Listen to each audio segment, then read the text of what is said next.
Sir, we have nearly 60 people joining in. Should we wait for another 2-3 minutes before we start? I request the panelist. Yes, you can start. Should we wait for another 1 more minute and then start at 5 5? We've already Should be okay. should be okay. 2 more minutes. Yeah. Okay.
So, can we start, sir?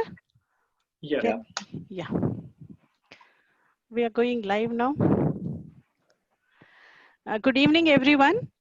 I'm Dr. Manjula. I welcome you all to this session on coping COVID-19 stress management. So we all know that in our professional lives, we have not witnessed a healthcare crisis of this magnitude.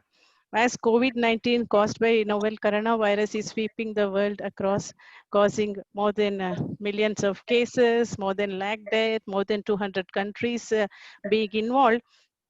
We also know that the number is going to increase and in the weeks to come. And we are in a midst of national and the locally crisis management. And this is changing the way we practice because we are prioritizing our practice and taking care of those who are most vulnerable one. And above all of us, be a healthcare professional, as a citizen, or a person who are at high risk, or a simple Indian citizen, children, we are all under tremendous stress during these difficult times. So we have lots of queries on this stress management, stress related things. So I have this, you must have received this notice. I don't know whether the Psychiatric Association, it is running through all the WhatsApp. So what I thought, it's just a nice way of starting. It says that a notice from Psychiatry Association, dear citizen, during the quarantine time, it is considered normal to talk to your walls, plants, and pots. Kindly contact us only if they reply. So I thought this is what everyone's moved now. To clarify our doubts and throw some light on all this and share their knowledge, we have eminent panelists today. I have the proud privilege of welcoming them and introducing them, although they don't require introduction. As a formality, I will be introducing our eminent panel. First panelist is Dr. Gautam Saha. He is MD Thank you so much. Psychiatrist. Welcome, sir. I briefly introduce sir to the audience. He's a director of Brain Neuropsychiatric Institute and Research Center, Vice President cum President-elect, Indian Psychiatric Society, Vice President, SARC, Federation of Psychiatrists. He's editor of Indian Association of Private Psychiatrists. He's Vice President cum President-elect of Indian Association of Geriatric Mental Health. And he is a great researcher. He has many publications in the national and the international journal. He would have written a lot of chapters in various psychiatrist book, and it's privilege to have you with us, sir. Welcome to the program. Thank you. I Thank you. have the privilege of introducing the second eminent panelist who is with us today. He is none other than Dr. Mahesh Gowda, eminent psychiatrist from Bangalore. Welcome, sir. He is MBBS from Bangalore Medical College and post-graduation from NIMHANS, Bangalore. He also has set up a professionally run rehabilitation and de-addiction center in Bangalore. And he is awardee of several awardees, to name one, DLN Murthy Rao Award, which is the best outcoding student from NIMHANS. He is a consultant psychiatrist at Spandana and a director of Spandana Healthcare, and exclusive healthcare for mental illness. And he is a DNB coordinator as well for Spandana for postgraduate studies, president and past treasurer of Indian Psychiatric Society Karnataka chapter. He is assistant secretary of National Indian Psychiatric Society. He has many publications. He has been part of lot of research, global research and the Indian national research. And he has more than 38 publications which has been published in national and international and index journals. His interests also include rehabilitation, mental health related laws and liaison in psychiatry. And he is also setting up a free video consultant platform, Consult Corona. So he was sharing with us how the name Corona is causing him problem to host it. Maybe he will share with you all later. And he is known for his organizing skills. He is keen to organize a lot of conferences and CME. So welcome, Dr. Mahesh, sir, for this program. So, Welcome to you all. thank you. So to set the ball rolling, I request all the attendees to post your questions in the chat box and the Q&A section.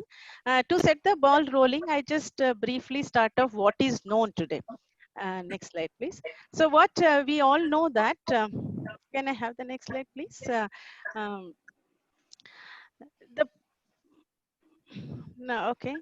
The pandemic and the trauma stress center. I thought we had few slides on current status of what is the status, what is the number for today for COVID-19. Can we have that slide, please? Yeah. So if you just see the global, go back, please, one slide before. Global impact till today, the updated one, 212 countries, more than 20 lakhs cases, 1.5 lakh death as of today. Next slide. As of today, update from Government of India, closer home, today at 8 o'clock, this update at the Government of India website.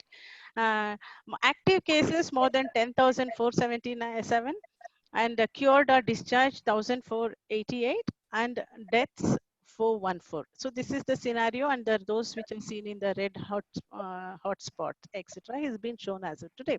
So all are going through the difficult times of stress. There's a stress of lockdown. There's a stress of fear of getting the infection, or people already exposed to these, and healthcare workers as well. So to know that, let me start the panel discussion. So to set the ball rolling, let me ask the first question, then I will be taking all the questions to you. Yeah, next slide, please.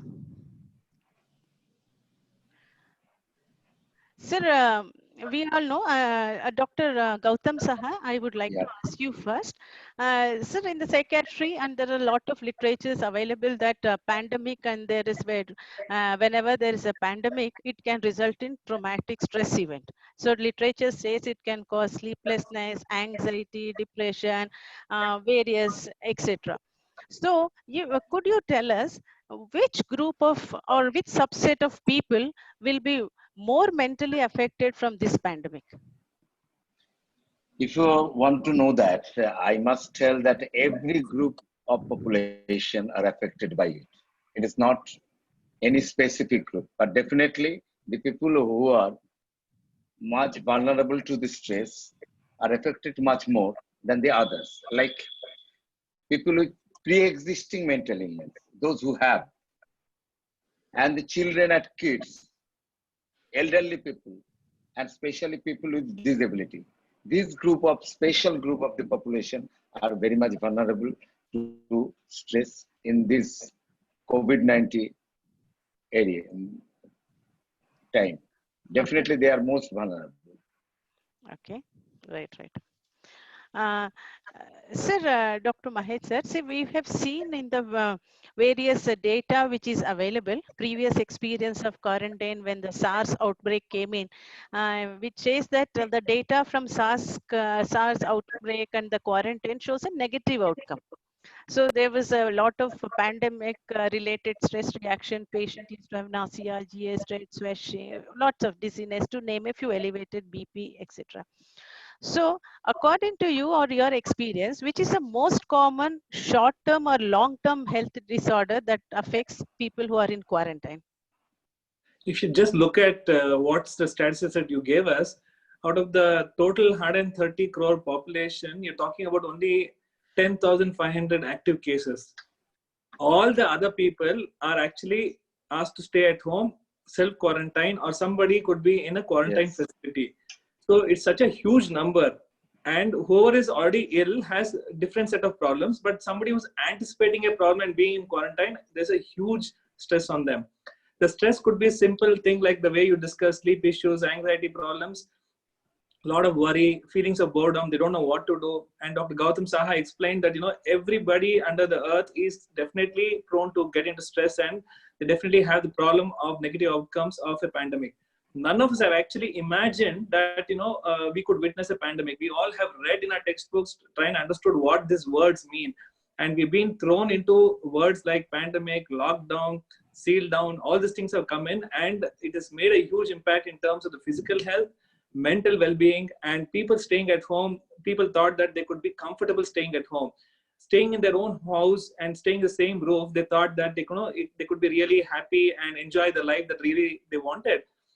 But this is some hypothesis that never been tested. We never knew how we could be in our own house with the imposition of don't go out for 2 weeks time. So this is testing time, and this made people really try to adjust to so many things in terms of the work, in terms of their relaxation schedule, in terms of the relationship with people at home, having problem maintaining boundary levels, because all of us have been used to a lifestyle of working for long hours. We have traveled long hours. So for the first time, you are in the same roof where you're exposed to your spouse and children 24/7. So this sort of scenario has never happened. You've taken a holiday for 2 days, but it's never been this sort of long break and staying in the same roof with this sort of restriction. So if you look at the symptoms that you're talking about, they've said anxiety symptoms, which can actually mimic breathlessness, heart rate going fast, having problem, something like butterflies in the stomach, nausea, not able to feed well, dizziness. All those things are physical symptoms, but equal number of people have had a lot of psychological symptoms, which have mimicked the physical symptoms also at times. And people have expressed difficulty to just sit and relax also. They have always tried, to do so many things. They cannot sit and concentrate. They have a lot of cognitive symptoms like, irritability, quick to react, impulsivity, low moods, crying spells. A lot of other stress-related symptoms are very obvious. Thank you, sir. So, Dr. Saha, I have a follow-up question to this. What are the common stresses during quarantine? Like, is it the fear of infection, or is it duration of quarantine, or is it the frustration or inadequate supply? Which is the most common stressor during this quarantine period? First of all, fear of infection is definitely very important. Number two, there is a guilt feeling during this period. Whether my carelessness I got infected or not, because I got quarantined. And also guilt feeling whether I also infect to other people around me. And duration of quarantine is important. It is 14 days in India. It is actually 10 to 14 days usually happen. And there are lots of frustration, what is written here, and the inadequate supplies. It is not that. Actually, it affects three parts. Number one is autonomy. Number two is competency. And number three is connectedness. Autonomy is totally curtailed whenever quarantine. Whatever I want to do, I can't. This is a big loss of my autonomy, that I can't do anything, whatever I like, because I am in a prison. The feeling is like that. And second thing, whatever I have, whatever I can do by professionally Occupational, I cannot do. Number three, I cannot connect with my friends, my family members. This is a definitely big shock to the people who are quarantined. Thank you, sir. Dr. Mahesh, sir, what sir, Dr. Saha was telling about lockdown scenario, I have a question related to that. See, whenever we are putting the patient in in-housing, what are the steps to be taken by a physician during in-housing of patients during lockdown period? So if you look at people who have actually been quarantined, it is for sake of safety. They're actually not symptomatic. They have a probability of getting the infection. They have a probability of getting other people infected. So that's the reason why you have kept these people under quarantine. Most of the times, they're actually healthy people, just like any one of us, who actually otherwise are all right physically. When you're keeping these people in a quarantine period, a lot of people get restless. They don't know why they've been kept here. A lot of people have a denial that they are positive. They otherwise feel physically all right. They think that why should they be under quarantine. A lot of people are trying to actually get away from restriction. That's where conflict with law, conflict with the healthcare workers is happening, conflict with police is happening. They're trying to retaliate, trying to get away from quarantine. So many people have to be forcefully physically restrained at times because they're not accepting. Once you accepted the logic of why you have to be in quarantine, a lot of things seem to be falling in place. When you don't accept, yes, you have a lot of other things to deal with. On acceptance, try and keep their routine as much as possible like the way they used to be at home. So in terms of getting up times, in terms of a timetable for the whole day, if you can help them devise some activity for the whole day, it will be very useful. You're going to take a lot of precautions in terms of sanitization for the healthcare workers, for the patients, to make sure that they don't infect each other or get into trouble in some way. So whatever is being told as an advisory by the healthcare professional and the law, we have to make sure that we are going to follow all this sort of precaution that they're saying. During this period of stay, if you can make it a little more productive for them and making a little more interactive for them, I think it will be quite less traumatic for them in terms of the stay during quarantine facility. You could probably try and devise some common activity with, of course, maintaining the social distancing. A lot of people have tried relaxation technique. They've actually made sure the spaces are maintained. They've made them practice yoga. They help them teach breathing techniques. It will actually help them to play some sort of indoor games. A lot of cognitive enhancing tasks that can be done on mobiles and laptops. All these things have been tried. Music has been tried to make sure that they're actually physically kept engaged. And in terms of connectiveness, yes, there's a lot of restriction when they're in quarantine, but a lot of people are connecting to the virtual world the way we are connecting right now. We are reaching the entire country and trying to have this sort of panel discussion, so they can have this sort of small meetings with the families, their friends, and the people whom they're acquainted with, to make sure that they're really not socially isolated and cut off. The fact that somebody's been kept in a quarantine facility is quite stigmatizing for them. So helping them to accept this sort of quarantine principles, and why in the larger interest of the public and the well-being of him and his immediate family members. If he was to stay in the house, he could actually infect his near and dear ones whom he really loves. So you never know what's going to happen to his own dad and mom, who are actually elderly or otherwise more vulnerable. So trying to make him understand the larger good that you're doing to a family and society, and helping him to deal with this sort of acceptance, is a large part of working with this client. A lot of counseling needs to be done, because so many people become tearful, depressed. So many people have acute stress reaction trying to stay in a quarantine facility. So many people have basic problems of actually getting the supplies of food, in terms of toiletries. A lot of articles keep coming on newspapers saying that so many quarantine facilities don't even have the basic amenities. So trying to deal with providing the best possible facility in the available scenario is something that we must do. If you could liaison with somebody who's actually working on similar areas, maybe an NGO, who could keep them, in some way engaged in some sort of productive activity. It could be constructive writing, reading, some sort of art forms and hobbies forms during the stay in quarantine. I think will go a long way to make sure this person stay there is comfortable. Sir, there is one question related to this from Dr. Abdul Majid. Dr. Majid is telling, sir, we are used to frequent lockdowns for last 10, 12 days, 20 years now. And people are used to it. But what is bothersome is that we can't visit our loved ones, even in our neighborhood. In addition, being a close-knit society, we can't even attend burials or cremations, visit our relatives, whether they are admitted to hospital or they are at home for COVID-related sickness or non-COVID problems. Sir, your comments. He has asked to both of you, sir. He's Dr. Abdul Actually, Majid is from Kashmir. I know he's from Kashmir, Srinagar. We Yes. know Dr. Majid very well. But the thing is that for the sake of society, for the sake of all of us, we have to maintain this lockdown. Why lockdown? We all know that the strategies to combat this COVID-19, our best strategy is trace, treat, test, trace, and treat. That means you test first, identify the people who are infected and who are asymptomatic carrier, and then treat accordingly. But country like India, where already Dr. Moyes mentioned 1.3 billion population, it is not just possible.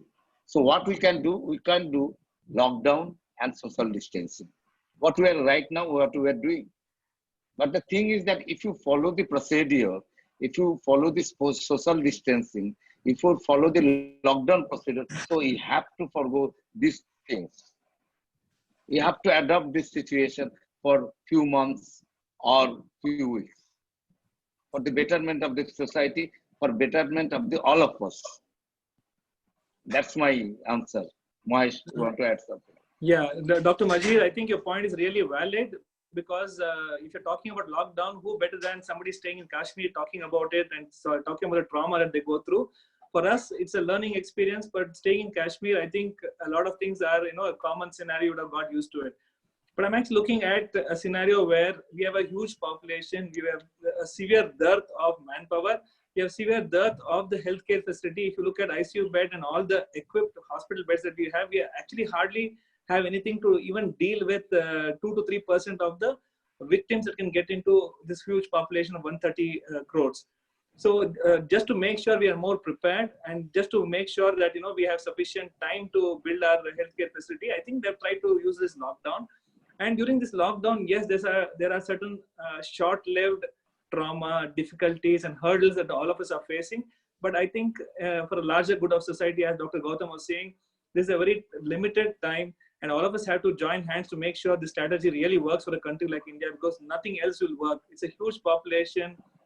We are definitely not the best of countries in terms of resources, and we'll have to try and do something as simple as staying at home. Imagine if I get infected, I'm going to stay in a quarantine facility. So my request would be try and stay safe at home and make sure we are not infected and we don't get in quarantine facility. That's even more traumatic. The comfortable place for us is all our own homes. So let's try and say that this home Dr. is the best place. Dr. Mohesh, I do understand Majid's pain because we are just experiencing few weeks. Yeah. They are experienced long time. That's what sir is telling. From last 10, 12 years, we have this frequent lockdown. Exactly. I understand. I think next time Dr. Majid should be on the panel to make sure he educates all of us to deal with this COVID. How to deal with it. Exactly. Absolutely, sir. Absolutely. Exactly. Sir, there are a few questions I'll take before I move on to post-quarantine effect. This question is from Abu Dhabi, UAE. Dr. Zareen, she's a social worker. She's asking how to deal with younger children who are feeling stress in this younger age, in this period. If you look at the kids who have already have psychiatric issues, I think they're going to be a real tough time to manage them. The other set of kids are the people who are actually not in having a psychiatric diagnosis or need of any intervention. So either scenario, you're asking the kids to stay at home. There's no timetable. They cannot go out. There's no outdoor games. There's no class. There's no schedule for them. So it's definitely going to be a tough time. I think a lot of people have tried different things to keep the kids engaged. Even at home, if nothing is there, try to make a routine in terms of getting up, in terms of indoor games, having some sort of common activities, common time like breakfast, lunch, helping them, becoming more creative and seeing their interests and assessing their strengths and trying to make sure that, that they are able to do something in terms of the strengths and build up some sort of hobbies, reading, writing, poetries, dance. A lot of things are happening on the online platform itself. A lot of group classes and teaching that's happening. A lot of skill building activities happening. A lot of do-it-yourself activities happening online. So I think try to keep the kid more interactive in this sort of thing, so you can easily keep the child engaged 3 to 4 hours. Of course, even if you keep them busy with this sort of thing, they still don't tire themselves out. Having some sort of routine in terms of exercises, a lot of 1 hour program, 40 minutes program, using body weight training and doing a lot of functional training at home, which kids generally love. It becomes like a game with the parents. If all of us join and try and do some sort of exercise, it'll be useful. Try and get the kids busy in a sort of routine. It could be kitchen, doing their own bed, doing some cleaning, helping them maintain the gardens, watering. If you have a garden, playing with mud and being connected to nature is nothing. There's nothing like it. You can really spend hours together being in nature. So people who have gardens and pots, and people who can grow some seeds and make them watch to grow into a young plant or something that can flower, is something very useful for the kids to relate. I think it's endless. We have to be more creative and make sure the kid becomes engaged. Absolutely, Dr. Yes, Mohesh. Sir, before wanted to you tell say, something. there is same question asked by Dr. Jinsu Bhattacharya, sir. Same thing. Is there any specific coping mechanism for children? And what is your advice you're going to give it to parents as psychiatrists? So I think you can add Already both. discussed, Mohesh, Yes. very beautifully. But one thing I'm telling you, kids are very sensitive. So during this period, you have to listen to them. You have to be empathetic. Give them time. Yes, spend some quality time. Mohesh already elaborated how to do it. Play with them, gardening with them, whatever it may be. And one thing he also mentioned, the routine should be maintained. It is not that it is a lockdown period, so get up at 12 o'clock. It is not like that. And there should be a learning hours. You should listen to them, what they want. Even you can connect with them, with their friends also. This is also important because they are missing their schools, their friends at the same time. These are the things. And definitely psychiatric parents, or any advice from the psychiatrist to the all parents, definitely this is the time you also get to stay with your family, with your kids, give some quality time, play with them, be like a child. At least during this period, it will be really good if you do it, continue it every day. I think what Dr. Gautam is saying is, you may be the boss in your hospital, you may be actually running a unit, but when you come home, please be the dad. Please don't carry your chair home, is what he's trying to say. Actually, one of the web learner, she is a headmistress. She told me it is very difficult. Now, everybody in my family is bossing on me. In my institution, I was the sole boss. You are absolutely correct, Dr. Mohesh. Yes, this is the fact. They are facing the new situation. Not only that, work from home. This is new style. People are working from home. This is the working environment in the home, or living in home is quite difficult. The line between these two is now blurred. So how can we maintain the healthy life? Correct. Healthy home life, rather. Sir, there's one question from Dr. Jinsu Bhattacharya. Doctor is asking, what should be the coping strategy for healthcare professionals, especially doctors, relating to physical, psychological, and psychosocial and media-related stress, and what to do? I thought I could just begin, and Dr. Gautam is going to add on this. If you look at a typical scenario of me working in my own hospital, when this issue of lockdown came in, none of my hospital staff, healthcare workers were ready to come to the hospital to work. A lot of people had to be persuaded. They gave me enough reasons to say that they didn't have transport, but their parents not allowing. And imagine the family members were deciding how this hospital should run. So it was a really tough challenge for me to get the basic minimum skilled staff to actually motivate them and put them in the hospital to see patients. The doctor was saying if anybody sneezes or coughs, they were getting so afraid and paranoid that they actually stopped seeing. So many doctors stopped coming to the hospital. I'm sure all the healthcare workers and the frontline staff, for example, the police people, the Paura Karmikas, people who actually work in the corporation areas, all the army, BSF staff who are actually working with the people are really holding the brunt of all the stress and really holding the fort for us. These are the people who really need to be motivated. Of course, we are all taking precautions. They've been demanding the personal protective equipment. They're asking for, universal precautions. Whenever they're dealing with anybody, they could be, potential carriers. They could be actually infected and already positive. None of them know what's happening. So every other patient around seems like a positive, COVID positive person, and seems like a threat to their own survival. So the threat is so much that, it's actually breaking our confidence down. So I think a lot of hand-holding in terms of keeping them high on self-esteem, boosting up their morale, talking about a lot of positive good that actually do in terms of crisis. If we don't anchor the fort in a pandemic like this, who else will? Every other system will crumple if the healthcare industry crumples during this time. Yes, government is doing its bit and they have their government hospital catering, but the larger sector of people are seen by the private hospitals, and most of them consult in private setting. So we're all put to test of time. We are actually forced to innovate ourselves in terms of being helpful to patients in this sort of crisis. A lot of doctors actually are sending medicines home through a delivery system, delivery chain. We also start doing that in our hospital. People have started doing virtual consultation to make sure that the care of the patients is not compromised, the follow-up is not compromised. The doctors are actually trying to find some time for themselves. They're actually having a lean working schedule sometimes. They work alternative days every second day because there's not so much of workload for them also now, because the routine consultation have all been blocked. There's a lot of problem and hurdles for patients to reach the hospital. So they have a lot of time themselves. So how to utilize this time in terms of constructive stay at home, how to connect with our own peers, how to connect with our family members, how actually we can actually make sure that our bucket list of what we wanted to do can actually be done during these resting times, making sure our morale and self-esteem is high and we don't actually lose out in this sort of time is very important. I think motivating them and keeping them positive and making sure that they take all precaution and protect themselves is something that we must watch for. Dr. Gautam. Yeah, Yes, doctor. Yes, absolutely fantastically described by Dr. Mohesh. And what I'm telling you, just think of this first line responder, frontline worker. Just think of, they are working with for the patients. Now they come back to this house, people are not allowed. There are lots of incidences there. They are not allowing them to enter their house. Even some doctors are staying at their car. It was seen in the different social media because they also don't want to infect his family members.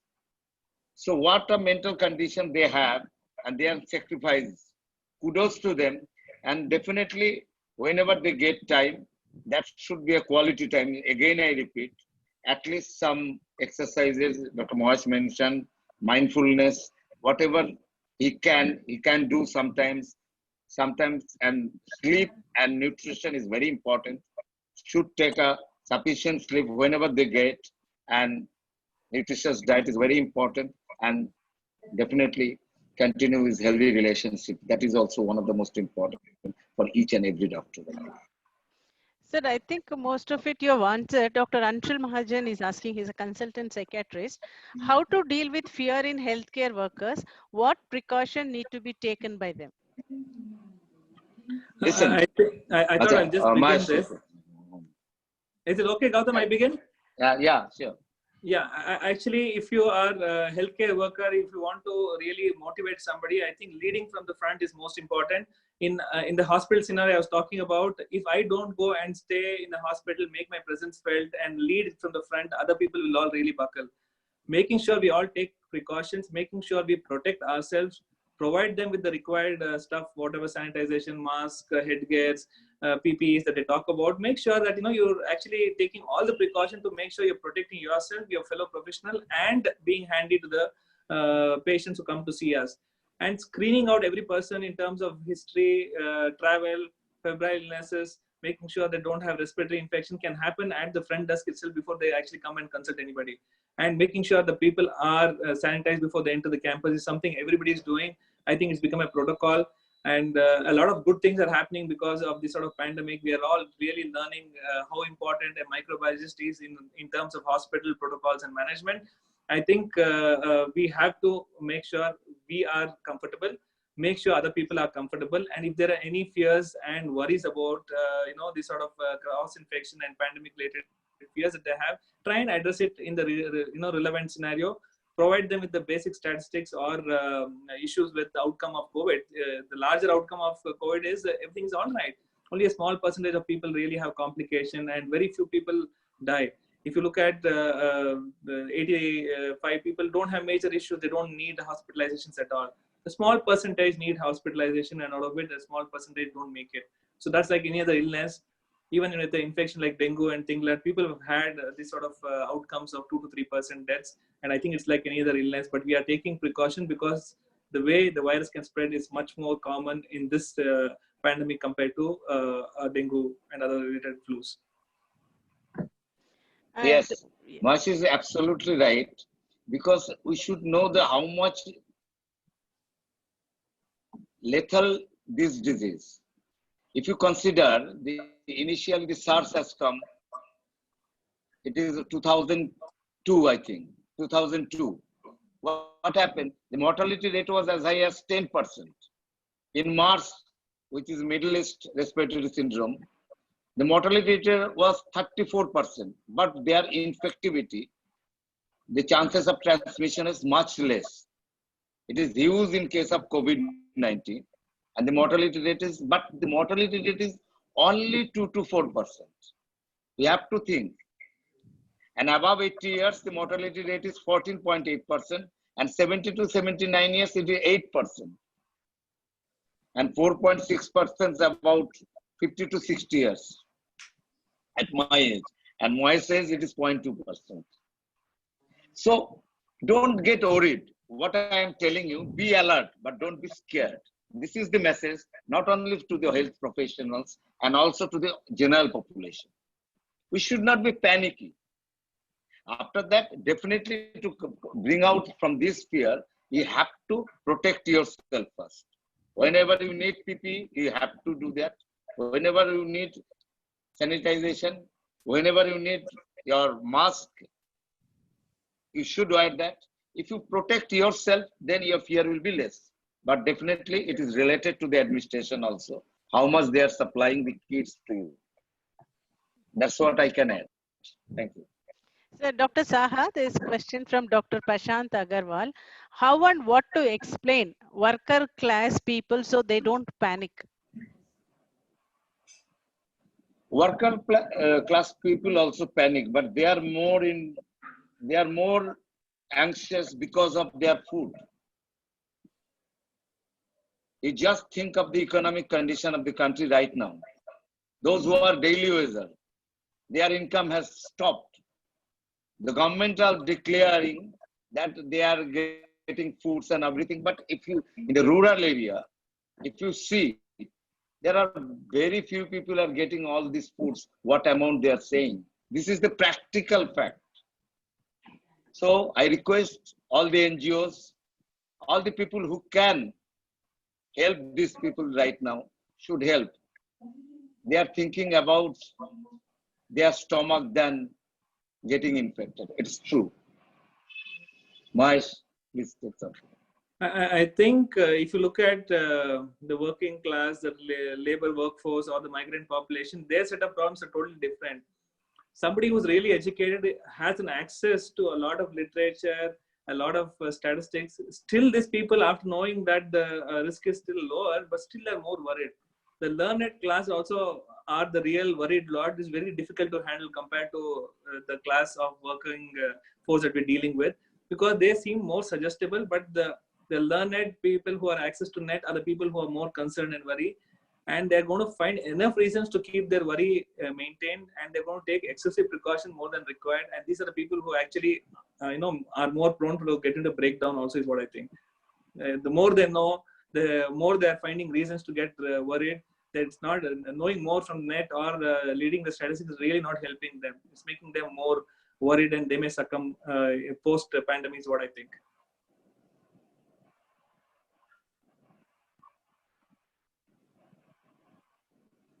Dr. Manjula, over to you.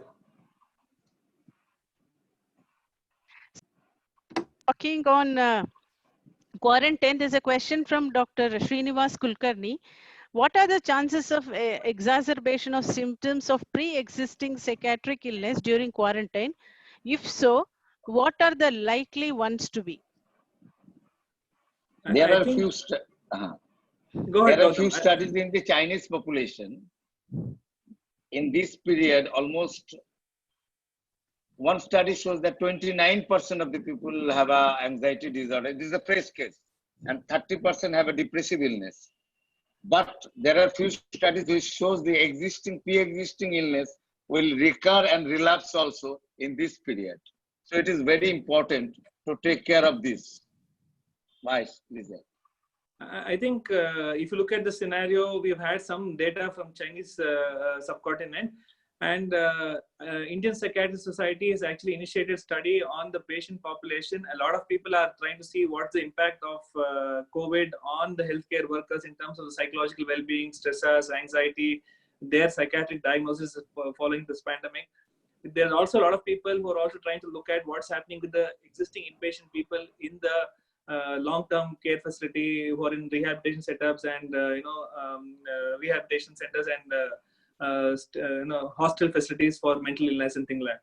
So I'm sure the existing illness will definitely get more simply because people who are an outpatient did not have an access to reach the doctors. They have a problem getting the medications, and they've gone into default mode. And defaults can easily lead to exacerbation of mental illness, and stress levels are very high in these people. A lot of people who are substance abusers were suddenly cut off from the supplies. There's no trafficking of illicit substances. Alcohol, which was sold as a legally marketed substance, is also blocked. People did not have the access because they did not know. It was all of a sudden, and supplies are cut off. They did not have stocks. So whoever had stocks were able to manage it for next 2 to 3 days or maximum weeks time. So a lot of people got into complications of acute alcohol cessation. They've had delirium, they've had withdrawal, fits. They've gone into confusion states, and a lot of people needed hospitalization. People who are heavily dependent are the people who are needed admission because of the complication. A lot of people have consulted the nearest medical practitioners or GPs and taken some medications or pill for sleeping, and this has actually helped them tide over the crisis. So addiction-related issues have really exaggerated. Stress and anxiety-related issues have gone up. Post-pandemic, I think you name the disorder, come to sleep, somatization issues, anxiety issues, depression, eating disorders, everything is definitely going to catch up, and there'll be more reasons to consult the mental health professionals, is what I think. Sir, there's a follow-up question, Dr. Mahesh Gowda. They're asking Mr. Raghunandan or Dr. Raghunandan, I guess, will pranayama help to overcome stress? I think if you look at the role of yoga, meditation, pranayama, vipassana techniques, all those things have actually stood the test of time from time immemorial. And you name the disorder that we deal with, psychiatric illnesses, we also have a co-prescription of therapy. Some sort of relaxation, yoga, pranayama is definitely suggested to a lot of people. I don't think there's any contraindication. People spend a lot of time at home doing yoga. Even there are some positive findings also in this. Yes, and it is actually being promoted. It will be a co-prescription for a lot of disorders. Definitely more relevant in terms of pandemic and a crisis that happens staying at home. So just to ease out their autonomical dysfunction, reduce their anxiety levels, pranayama, yoga, meditation, whatever is actually able to make them stay calm and peaceful and make their system more focused in terms of being aware of your bodily function the way it happens in mindfulness. I think all those things are definitely useful. Sir, Dr. Niyati Kapadia, she's a psychiatrist from Mumbai. Doctor is asking, will we see rise in PTSD cases in healthcare workers post-pandemic? If so, are there any preventive measures that we can take? Actually, regarding post-pandemic or post-traumatic, this is post-traumatic stress disorder, PTSD. Post-pandemic, it will happen, definitely happen, but it depends how you take care of mental health of these people during the pandemic time. They happen basically the post-traumatic stress disorder. Number 2 is substance use disorder, and number 3 is depression. Is very common after these events. So if you take care of mental health in these periods, that is why it is so important, considering the mental health as well as the physical health during this period. If you really take care of these things in this period, definitely there is less chance of post-traumatic stress disorder after this trauma. I think in addition, making sure we are more accepting of the condition is very important in a scenario like this.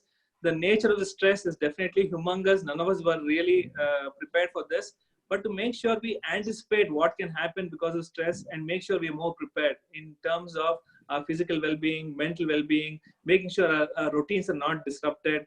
We may be with the frontline workers trying to work and really help the people in this sort of need during the pandemics, but making sure our routines are not disrupted, our well-being, psychological and physical well-being is not really compromised. We'll have to take every measure to make sure that we're able to connect to all these sort of issues, anticipate them, make sure the nature of stress does not really multiply by not accepting the stress. You're actually giving a factor of X to multiply the sort of stressor and related issues on our psychological well-being. I think more said and done, we definitely have to focus on relaxation, mindfulness, yoga, meditation. Other than whatever we have learned, I think this is something that we can easily do and make sure we equip ourselves more psychologically doing all these relaxation techniques at home. Exactly. And along with this, sharing of information is very important. Information should be from the authentic sources. In the social media, handling the social media is also important. Whatever you read, don't accept all this. There are lots of fake news in this. So you should share the authentic news only and don't sit in front of the TV 24 hours of a day. Because for the TRP, they are whatever they are doing, media is doing very good job. At the same time, I'm telling you, there are lots of things they are showing which is not important, not related to this. So you should screen whatever you do, and also you should accept that what you can do and what you cannot do. This is most important. So the I question, think in continuation to what Dr. Gautam was saying in this earlier question, talking about how do you deal with media, I think Dr. Gautam addressed the question here. We had actually missed that point. Dealing with media is important, making sure we actually have the right source of information, have the right source of information, really know what to take from it.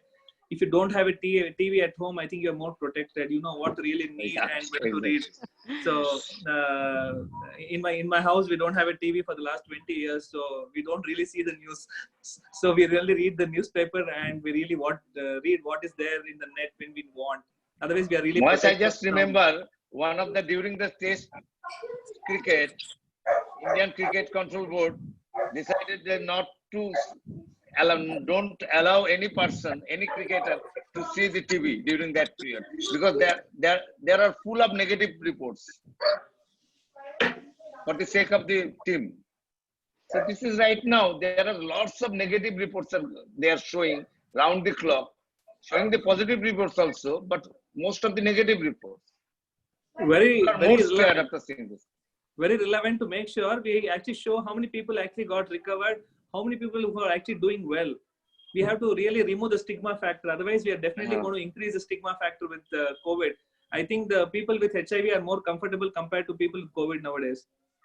Thank you.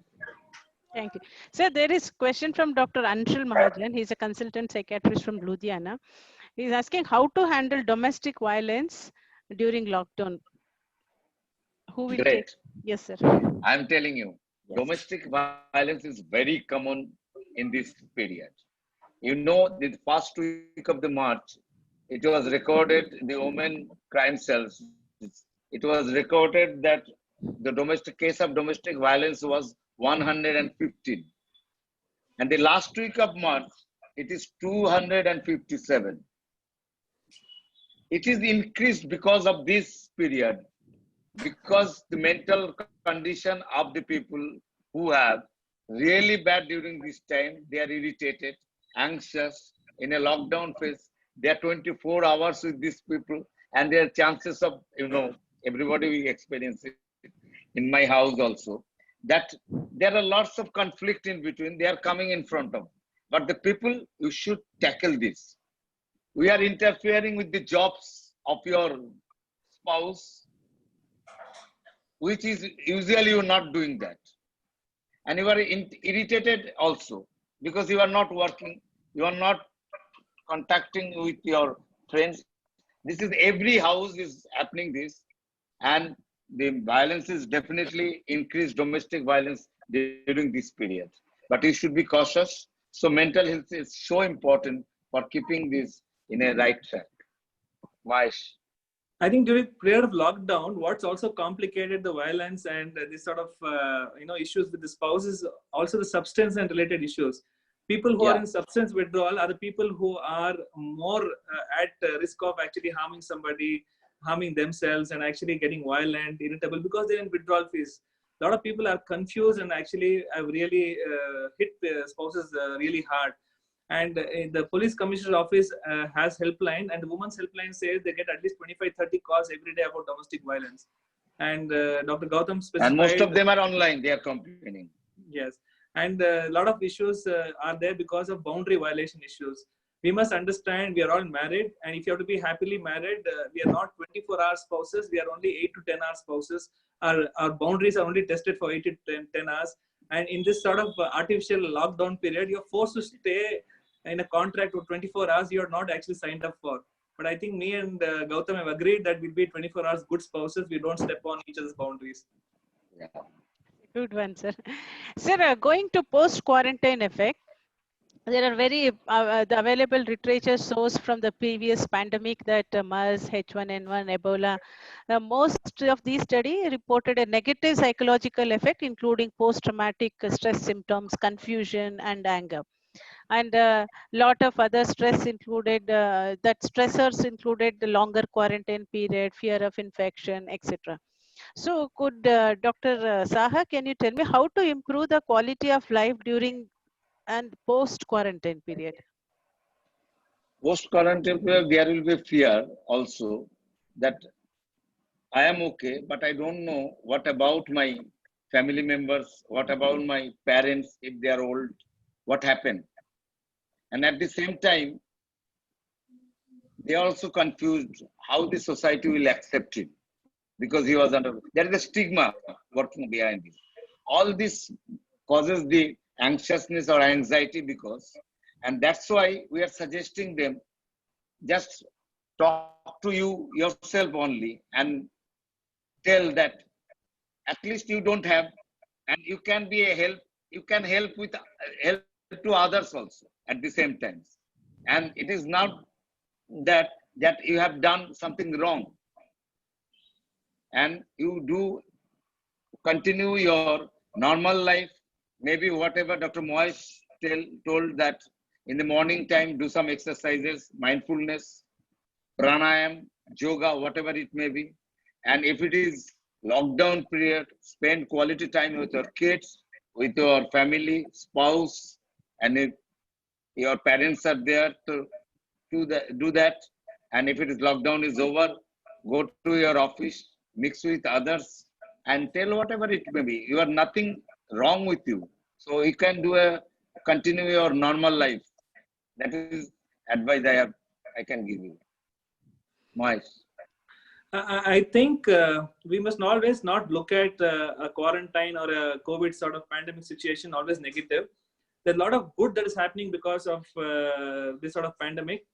The way we really sanitize ourselves as doctor or a common man has changed.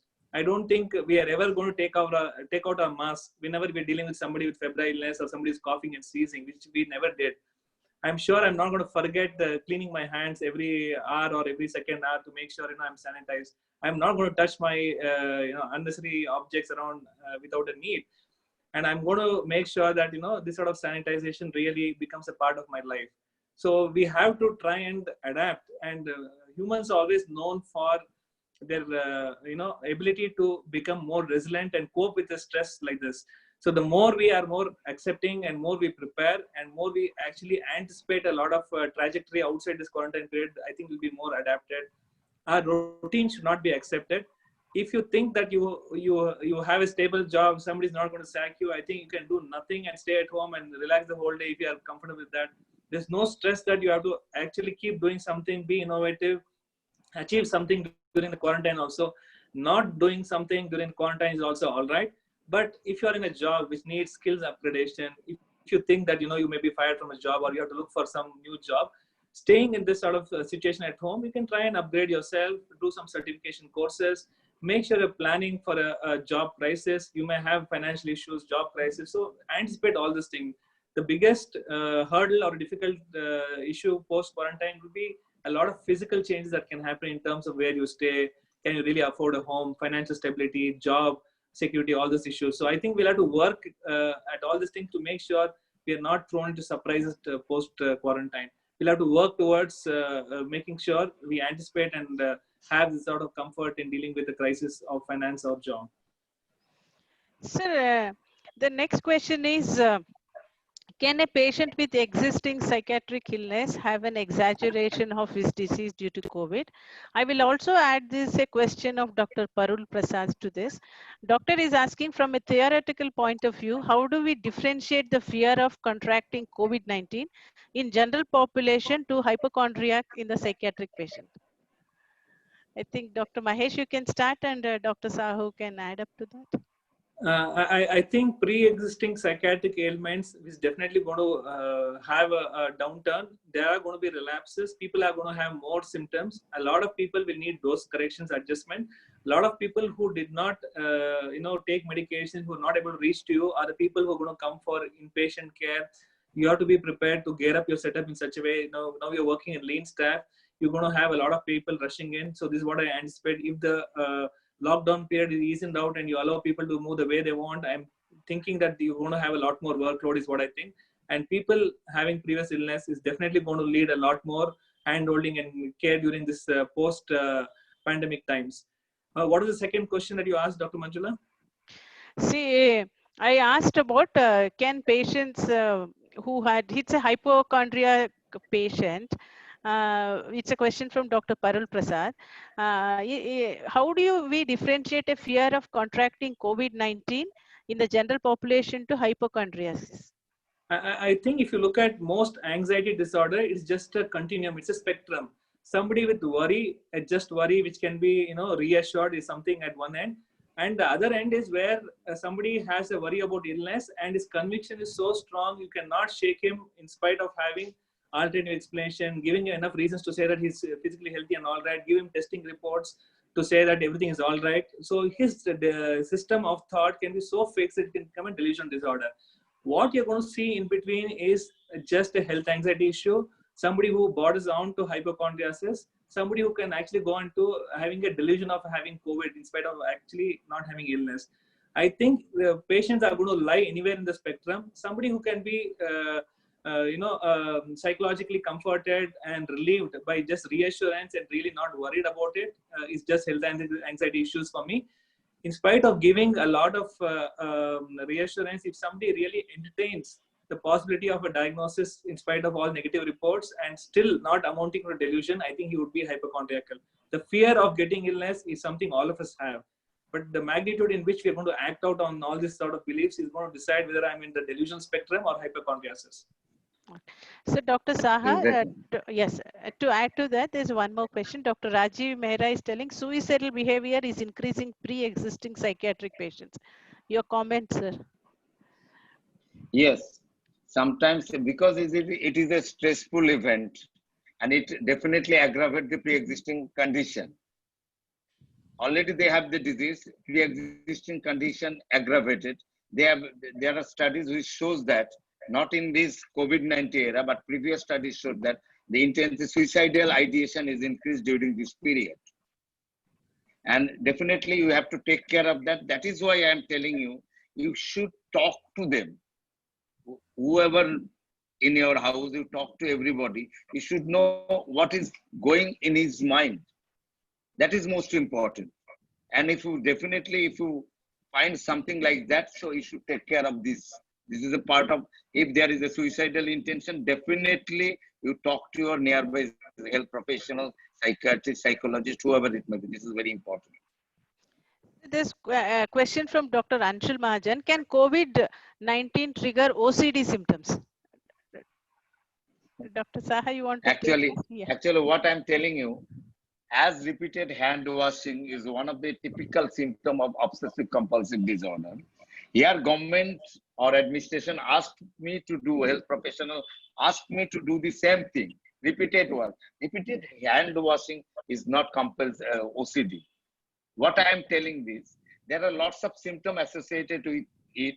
Dr. Anshul knows better than me, maybe, that there are lots of symptoms like recurrent intrusion of the thoughts coming into the mind, recurrent this type of activity, and there is a compulsion also. These are the things that present, but repeated washing is not, but definitely who has got obsessive trait or pre-existing OCD, definitely symptoms aggravated in this period. In fact, in our clinic, we got this type of patients, lots of this type of patients. Very good question. Sir, Dr. Mahesh, there's a question from Dr. Basava Swami. Doctor is asking, postgraduate students are the pillars of teaching hospitals. They are overworked. Any suggestion to them and administrators? I think it basically depends on the department that you're actually in. We also have a postgraduate department here, but we don't have so much of caseload that we are saving. So we are asking them to come by turn. So nobody's working continuously. We are asking somebody to work for 24 hours and they get 2 days off. Because the number of workload has come down, we are helping them to recover from the stress of actually working and being in this sort of frontline workforce of a pandemic. So trying to give them a little more time off, giving them some sort of reading exercises. We're actually doing a lot of online, training program for them, and some discussions keep happening. And I'm sure in this pandemic, there's a lot more webinars happening. So we're helping them to connect and actually help them upgrade academically, giving them some sort of logical support. Most of the postgraduates will have problem in terms of where they stay, in terms of food supplies, the just basic necessities may be something difficult for them. Transport also can be an issue. We're actually taking care of the transport and food issues to make sure they really don't suffer during this pandemic. If they needed something, I'm asking them to make sure the channels are open. They can tell us what they need and we're trying to troubleshoot.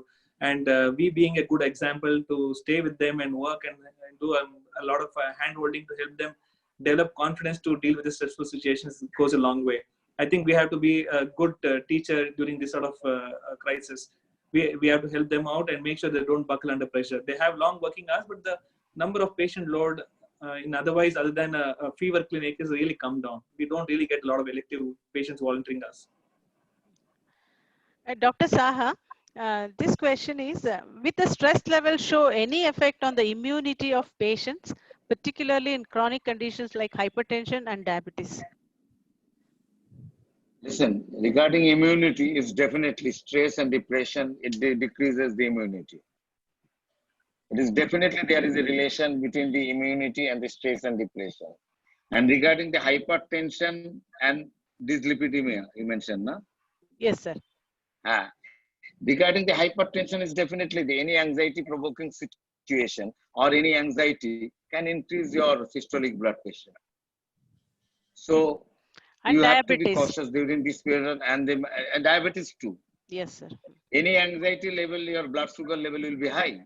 So regarding mental health, that's why you are trying to put this to the international level also, that whatever physical controlling, you are controlling the physical illness, mental illness taking care is very, very, very important. Because it is not only taking care, that in the schizophrenia or other mental disorders are very much associated with cardiovascular disease, hypertension, dyslipidemia, and diabetes. Very much common in people with mental illness. So we should be careful. And not only that, their substance use is also very common in different category of people with mental disorder. 60 to 70% of schizophrenic patients are smoking. So at the same time, mental health care is very important whenever. Not only that, that's why the burden of the health professional increases. Whenever they see the patient with whether they have got COVID-19 infected or not, they are also asking the question of their mental illness as well. Mahesh. I think with all the questions that are coming, what is really important here is we would have missed discussion about deliberate self-harm, suicide, and OCD-related issues. I'm glad the questions were directed. Dr. Manjula had slides for all these things. Probably if the whole session had gone in, we would have covered a lot of issues.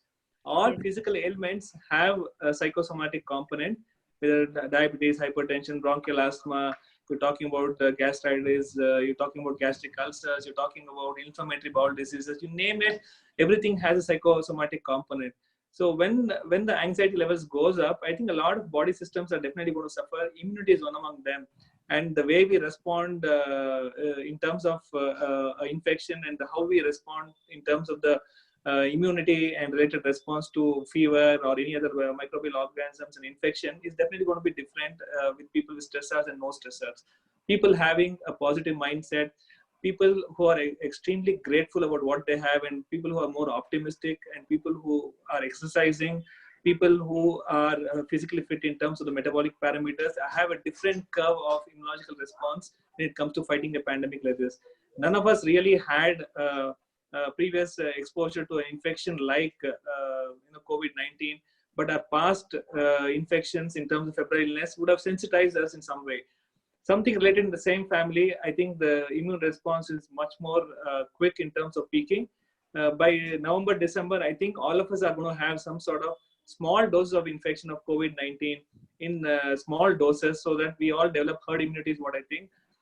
None of us are going to be spared is what I propose. So we are going to be at the receiving end of COVID-19 in different doses at different times. So we'll have to really work on immunity.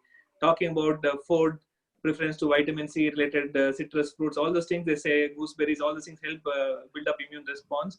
So try and do a lot of home remedies that help cope with the immune response and related fight for COVID-19.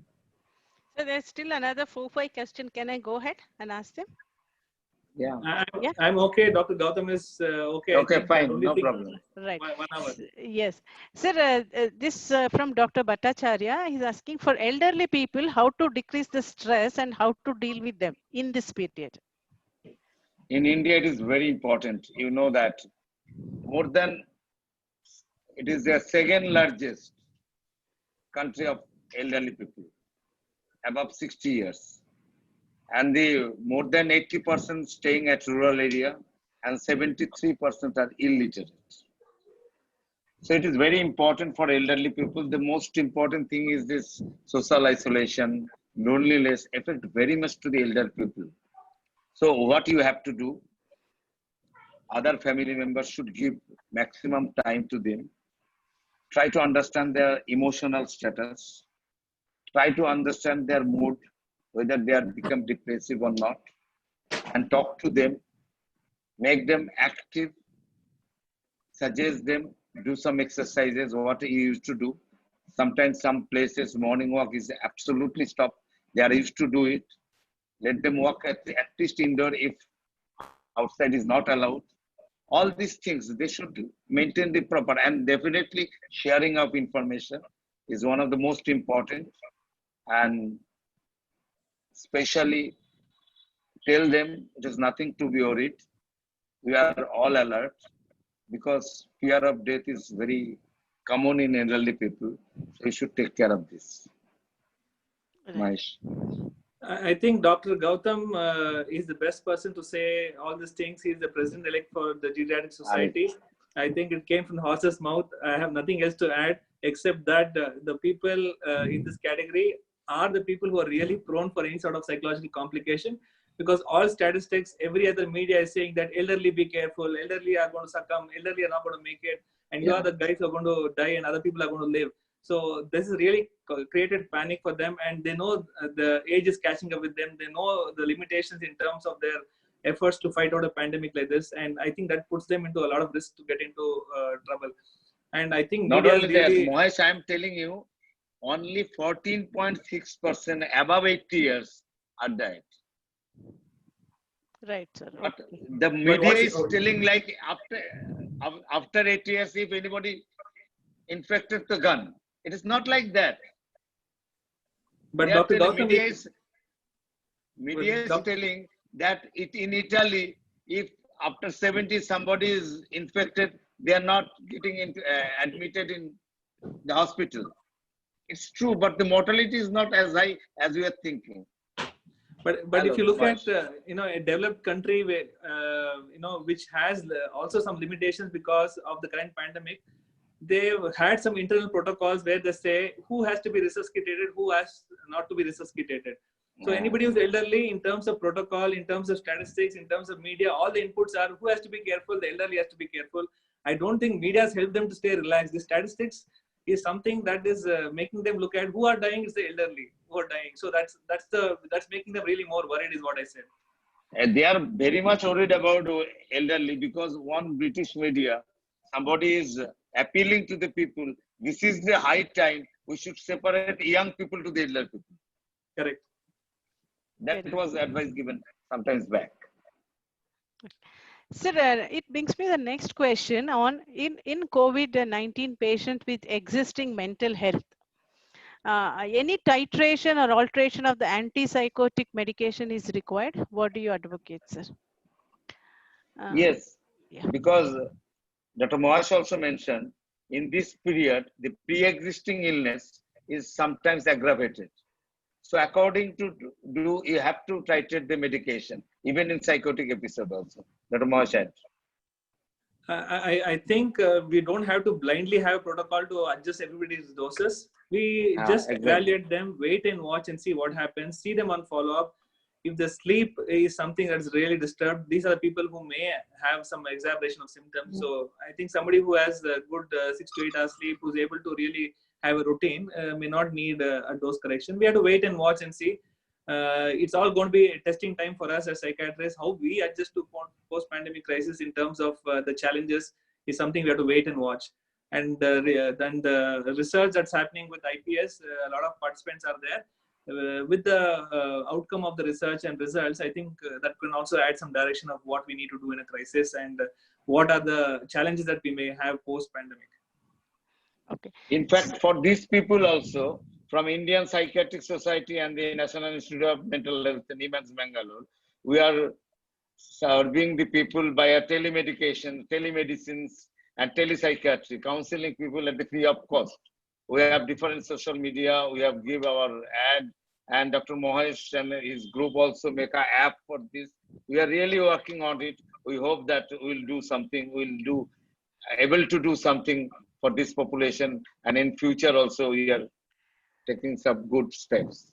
Mohesh, I'm glad Dr. Gautam brought up the issue of telemedicine. I think this is going to be a game changer.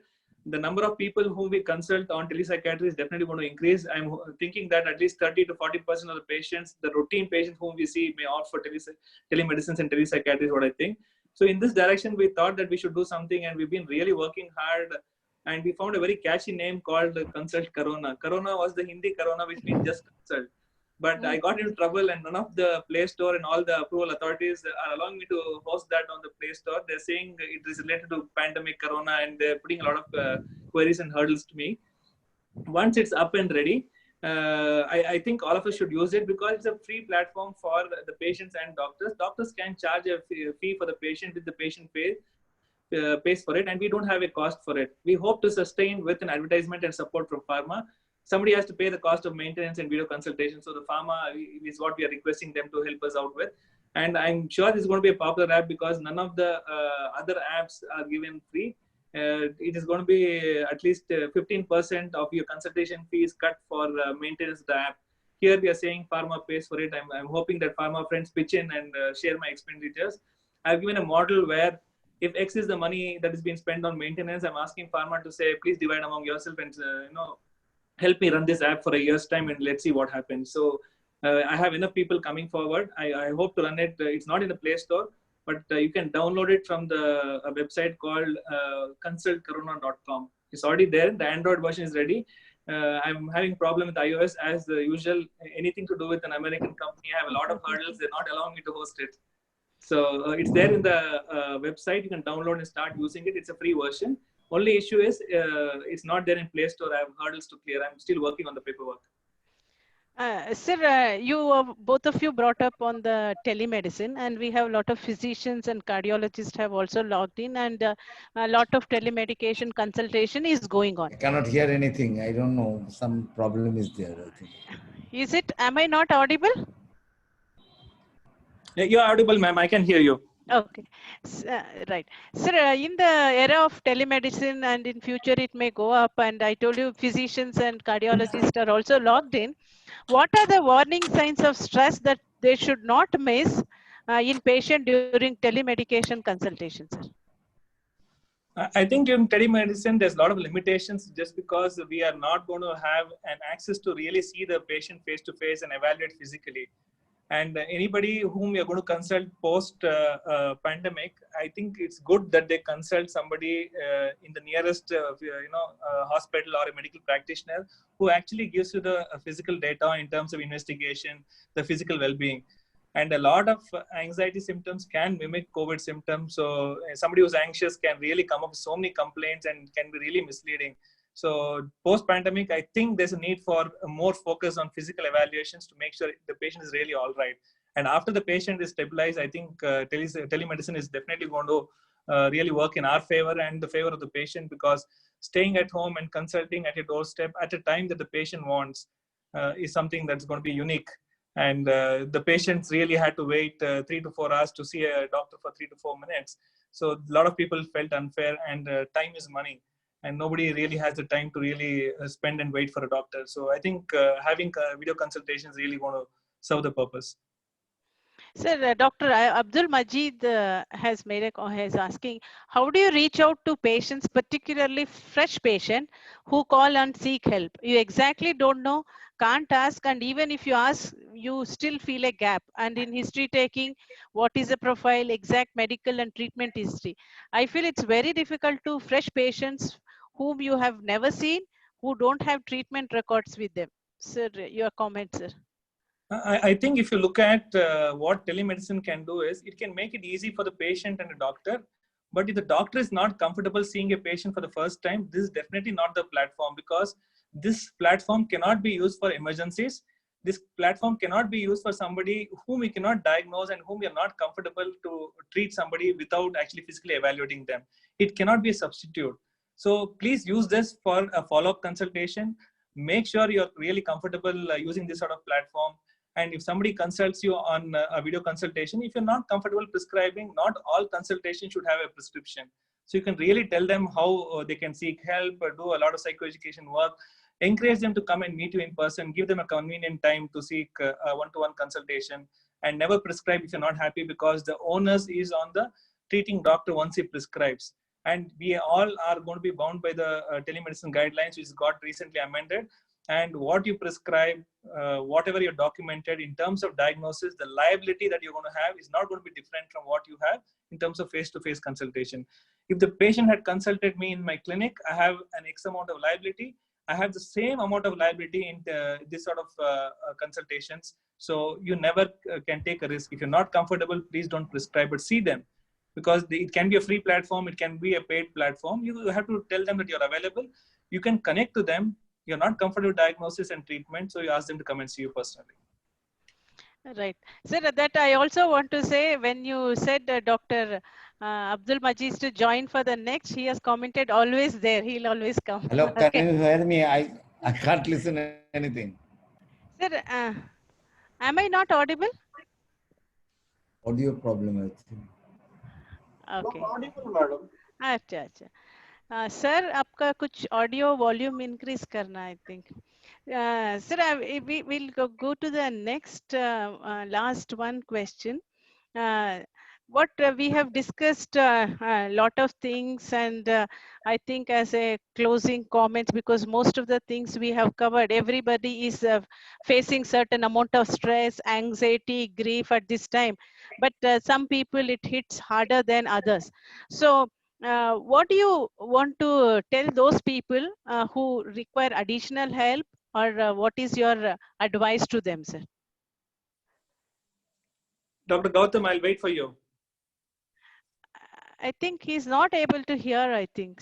Dr. Mahesh, you can start, I think, till he corrects his audio. I'll take this question. If you look at what's happening at the national level, there's a subcommittee that's dealing with, this sort of pandemic-related issues, trying to organize an emergency psychiatric services. They've listed down people at various states who are willing to offer this sort of free services in terms of counseling and telecounseling, video consultation in whatever form. They're actually made a list of doctors who are going to be available for consultation. And they're also trying to make sure there's sort of research based to whatever intervention they're doing. Each state has actually organized themselves in different ways, coping with this pandemic.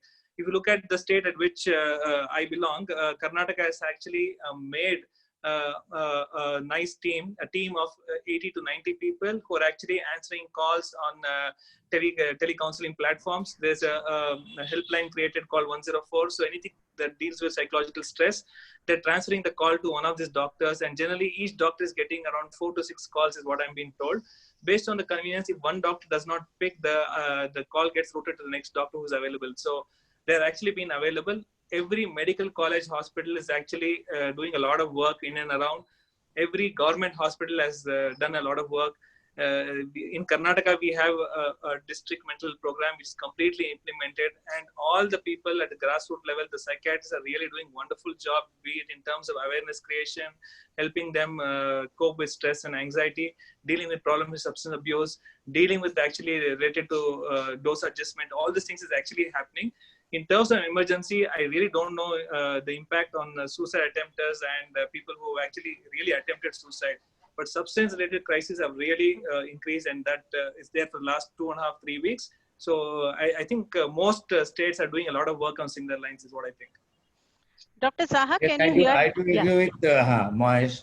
The related problem also increased at the same time. What Mohesh mentioned before, that the withdrawal symptoms, for withdrawal symptom, people are coming to us right now as an acute emergency.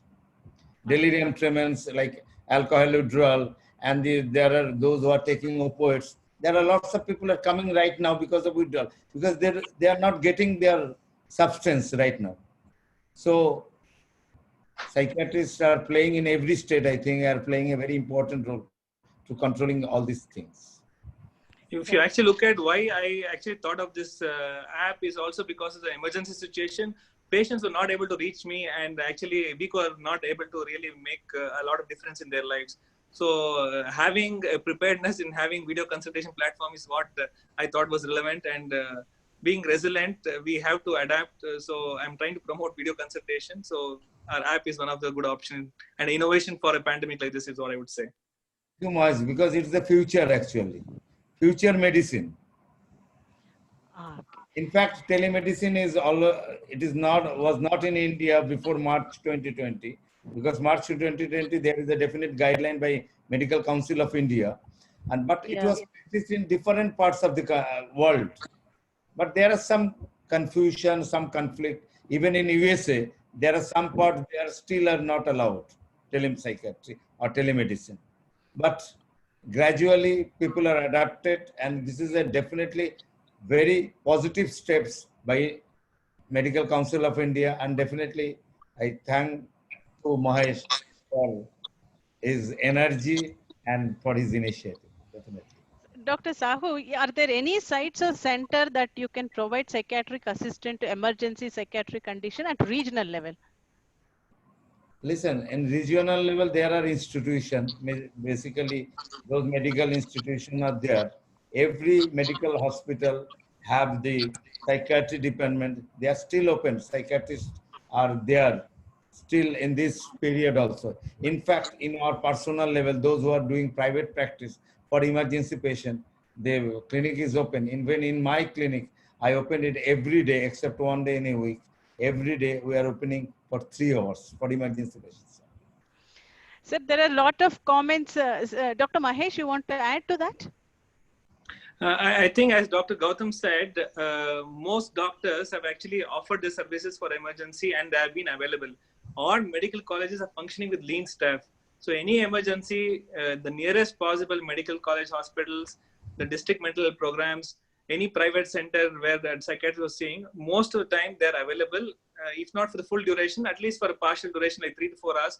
Most of them are functioning, and they will be available for handling any crisis.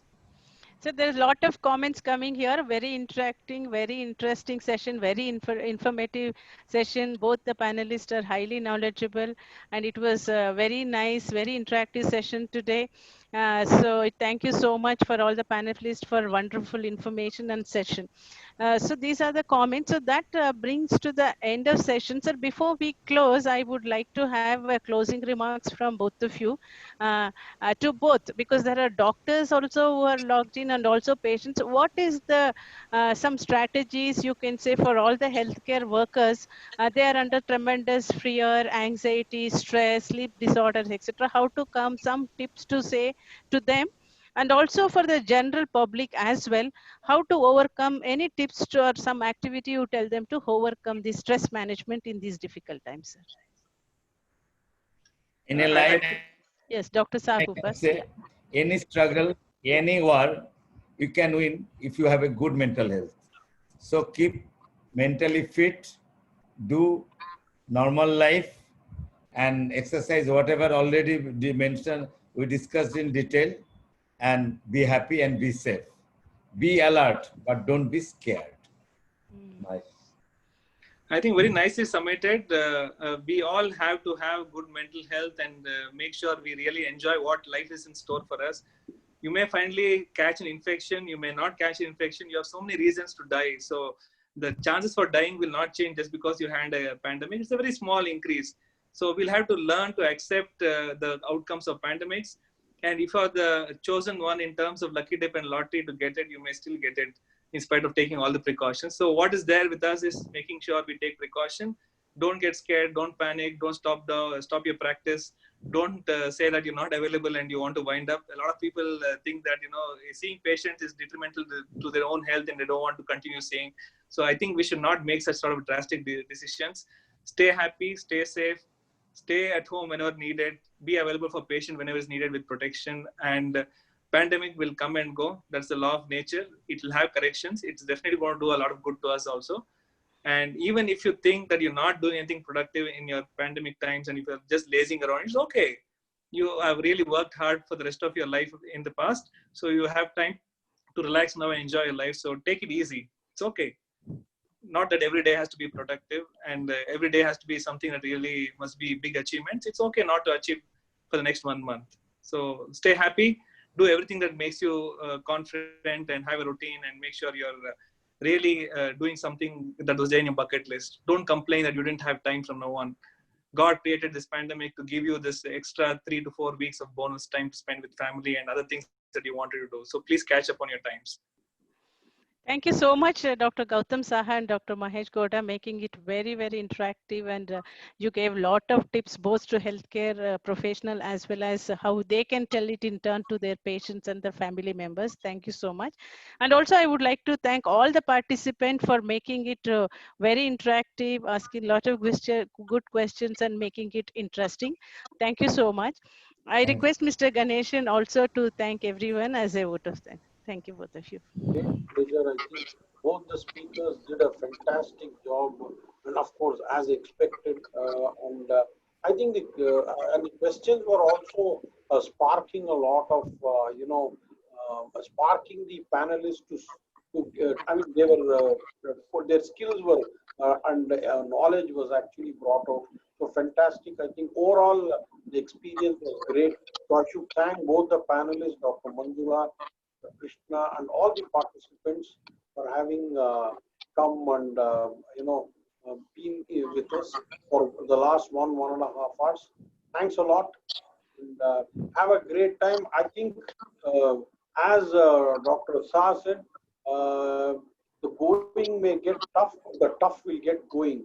So that the situation may be tough, but then we need to be tough and we need to cope up and we need to come out flying colors. Am I right, Doctor? Yes.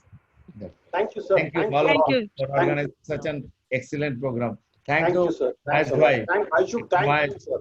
Thank you Right. so Thank you, both of you. Thank you, everyone. Thanks, Dr. Thank you, White. Dr. Thanks, Krishna, Dr. Dr. Krishna. Thank you, Dr. Micro, for this wonderful initiative. It Yeah. was really enriching and very interactive. I really enjoyed this session. Keep it going, and you're keeping pandemic times really occupied for a lot of people. So you really help them cope with 1.5 hours of boredom and stress. So Right. thank you, Micro, for this initiative. We should Thank thank you, you sir. for that. Thank you. Thank you, sir. Thank you. Thank you, Thank sir. you so much. Thank you. Bye. Thank you. Bye. First, can you end? Closing the recording. Yeah.